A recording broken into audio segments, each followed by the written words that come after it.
안녕하세요. 백부스입니다. 자, 오늘 내용은 집을 사야 될까요? 말아야 될까요? 자, 이 고민 갖고 계신 분들 많을 거고요. 또 주택을 좀 상급지로 좀 갈아탈까 또 생각하시는 분들도 있을 거고요. 또 이제 주식도 많이 올랐잖아요. 그래서 이제 수익을 낸 자금을 어디에다가 어떻게 지금 이 재투자를 할지 고심을 하시는 분들이 많은 것 같은데요. 특히 작년 부동산 주식 투자 열풍이 거세게 불면서 벼락거지라는 이제 신조 한번 들어보셨죠?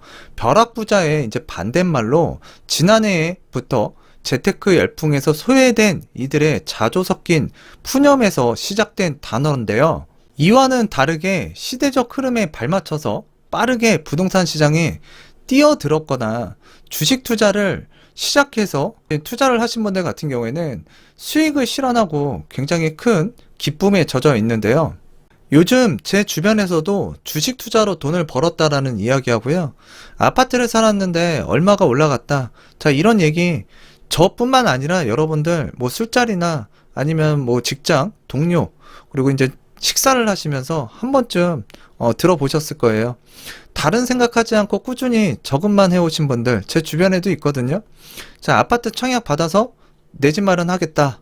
자, 그런데 청약 당첨은 어렵고 또 뛰는 집값, 올라가는 주식에 지금 좌절하시는 분들도 굉장히 많습니다.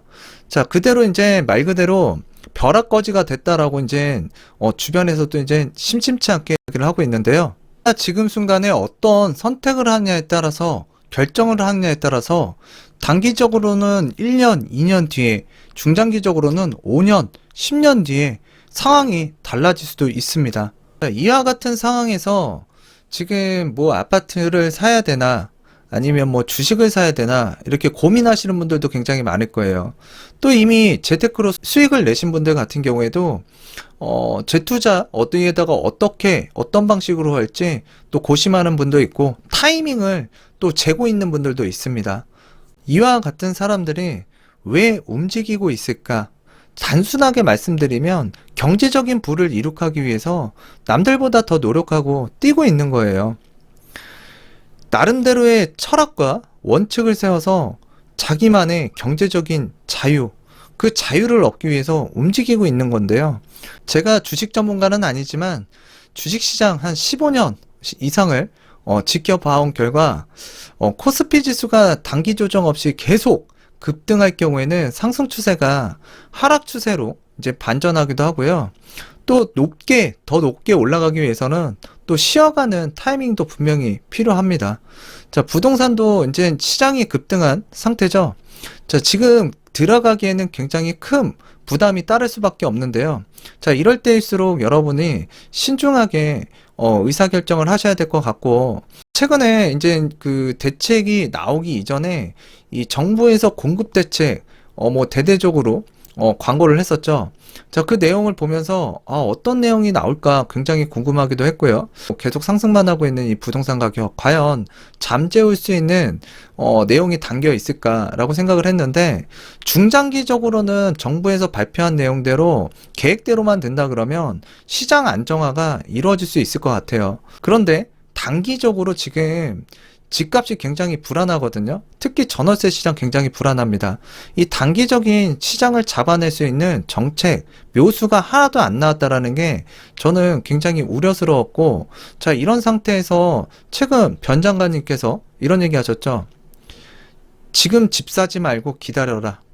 서울 도심에 충분한 양의 주택을 공급할 수 있다. 주택 공급이 늘어난 후에 집을 사도 늦지 않다. 장기적으로는 가격을 누릴 수 있는 물량이 계획대로만 된다 그러면 앞서 말씀드린 것처럼 안정화가 될 수도 있습니다. 근데 이제 당장 지금 전월세 시장 굉장히 불안하고요. 주택 가격이 폭등을 하고 있기 때문에 지금 시장을 잡아달라고 하는 이 대중의 요구, 그리고 전월세 시장 굉장히 불안한데요. 이 불안한 시장을 좀 해결해 줄 수 있는 솔루션이 담겼어야 된다는 얘기예요. 자, 요 두 가지가 지금 실리지 않았기 때문에 저는 단기적으로 굉장히 불안한 시장이 전개가 될 것 같고요. 국민한테는 결국 참아달라는 얘기밖에 안 되잖아요. 자, 여태까지 믿고 기다렸던 성실하게 저축만 하셨던 분들 지금 주택가격 계속 올라가면서 자, 올라갈 때마다 뭐가 나왔죠? 대책이 나왔습니다. 근데 24번이나 대책이 나왔지만 이거 잡히지 않았어요. 근데 마지막까지 지금 국토교통부 장관이 믿어달라고 하는데 지금 단기적인 대책이 하나도 안 나왔습니다. 자, 이 부분에 대해서 좀 생각해 볼 필요가 있을 것 같고요. 자, 그 내용 좀 뉴스 기사를 통해서 한번 살펴보도록 하겠습니다. 처음 나온 광역시 공급 대책이 집값을 잡을까? 처음 나온 광역시 공급 대책이에요. 근데 5년 후에나 효과를 볼 수 있을 것 같다. 당장은 어려워 보인다. 지금 금 중에서 가장 비싼 게 지금이에요. 근데 지금은 어려워 보인다. 뭐가? 공급 대책이 지금 집값을 잡아내기에는 좀 어려워 보인다. 그래서 가격을 장기적으로는 가격을 누릴 수 있는 물량이긴 하지만 당장 가격 상승세를 멈추는 데에는 한계가 있다라고 보는 거예요.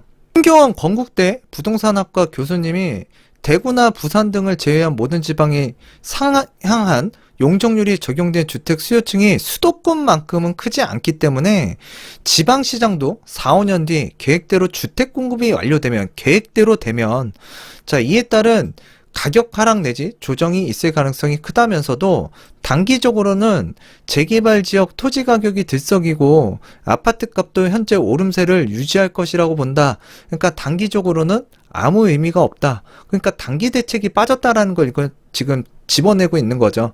지금 시장에 풍부한 유동성 자금, 저금리 기조 계속 유지를 하고 있는데요. 자, 원달러 환율 글로벌 달러의 약세 속에 4.1원 하락했다.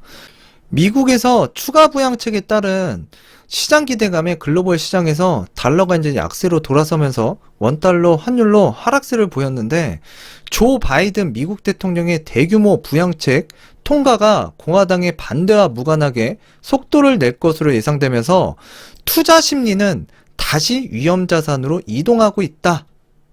단순하게 보실 필요가 있어요. 시중에 지금 자금이 더 풀린다고 보시면 될 것 같고요. 2021년 1월 채권 발행액이 64조 원, 2020년 12월, 그러니까 전월 대비 20조 원 이상 지금 늘어난 상황이고요. 지금 우리나라 4차 재난지원금 그리고 자영업자 손실 보상제 논의 등으로 지금 자금이 시중에 더욱더 많이 풀릴 것 같고요. 그 다음에 또 3기 신도시 또 이제 토지보상금, 또 시중에 50조 원 이상 풀린다라고 하는데, 시중에 돈이 진짜 너무 많이 풀리고 있는 거예요. 현재 이런 상황인데, 변창흠 장관님이 당장은 집 사지 마시라.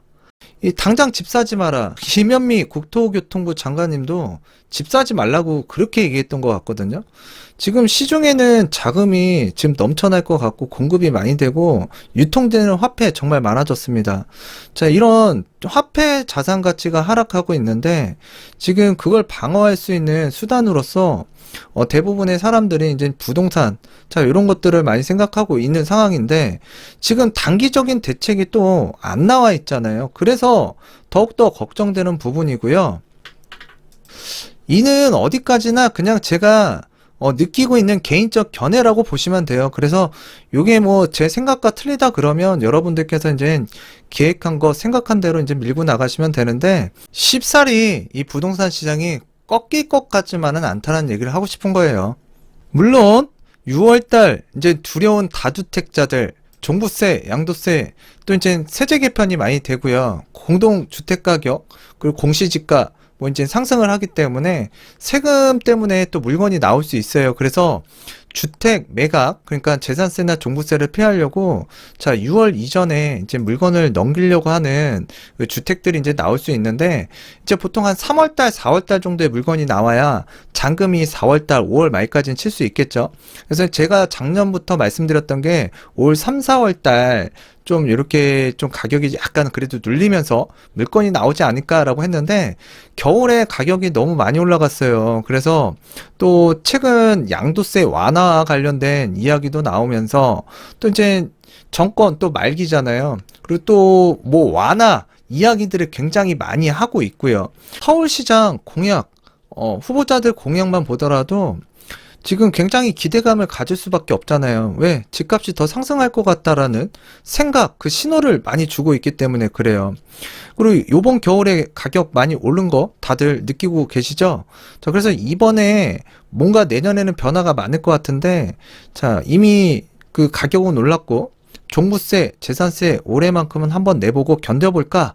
자, 이렇게 생각하시는 분들도 지금 상당수가 계신 것 같고요. 물론 물건 앞서서 말씀드렸다시피 세금 때문에 나올 수밖에 없는 물건 분명히 있을 거예요. 그런데 지금 그렇다라는 얘기를 말씀드리고 싶은 거고요. 1월 전셋값 통계청 지표로도 1% 이상 상승, 2년 3개월 만에 최고치다. 그래서 현재 거주 중인 거주민들 전세가 상승 압박 받았다. 7억 5천짜리 전세를 5억에 월 200 내라니. 그래서 서러운 세입자들이라는 기사가 나왔는데요. 지금 막상 이사를 하려고 이제 알아보다 보면 이전보다는 확실히 올라갔어요. 그래서 고심 또 고민이 되시는 분들이 굉장히 많을 텐데 여기 사례 한번 읽어보도록 하겠습니다. 경기도에 거주 중인 30대가 그 첫 아이가 생기면서 육아 부담을 덜기 위해서 이제 부모님 집 근처로 이제 이사를 가려고 하는데 경기도에서 이제 서울로 가는 거예요. 근데 2년 동안 그 경기도에서 살았던 2년 동안 2, 3억 원 가량이 이제 올라간 거예요. 그래서 껑충 뛴 전셋값이 부담스러운 A씨는 울며 겨자 먹기로 반전세 집으로 방향을 틀었다.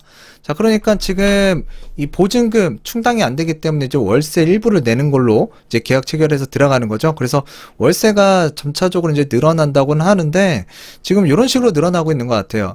세입자 전세에 너무 올라서 엄두가 안 나요. 그래서 전세 세입자 이 씨는 현재 7억 5천만 원의 전세, 올 10월 만기인데요. 집주인이 전세 5억에 월세 200만 원으로 반전세로 바꾸자고 요구하고 있어서 고민이다. 이걸 받아들이지 않으면 본인이 실거주하겠다면서 내용 증명까지 운운하고 있어 괴롭다. 서울을 비롯해서 이 지방시장, 그래서 공급대책 지금 발표한 내용이 계획대로만 된다고 하더라도 집값 가격이 안정되기 위해서는 최소한 한 5년 이상 기다려야 된다. 지금 부지 확보하는데 이제 5년이 소요될 것 같고요. 입주하는 데까지는 적지 않게 한 2, 3년이 걸릴 텐데, 그러면 7, 8년 뒤, 그래도 이제 아파트 분양 시기는 한 5년 정도면 가능하잖아요. 자, 그 시기까지는 일단 가격이 안정되기는 어려울 것 같다. 자, 이런 단기적인 부분들 굉장히 미흡하다라고 제가 계속 말씀을 드렸는데, 일단 양도세 완화, 그리고 임대차법, 이거 손보지 않으면 다가오는 봄철, 가을철, 이사철이죠. 이 불안한 부동산 시장을 막을 방법이 없지 않나 라고 판단이 됩니다. 오늘은 이쯤에서 마치도록 하겠고요. 감사합니다.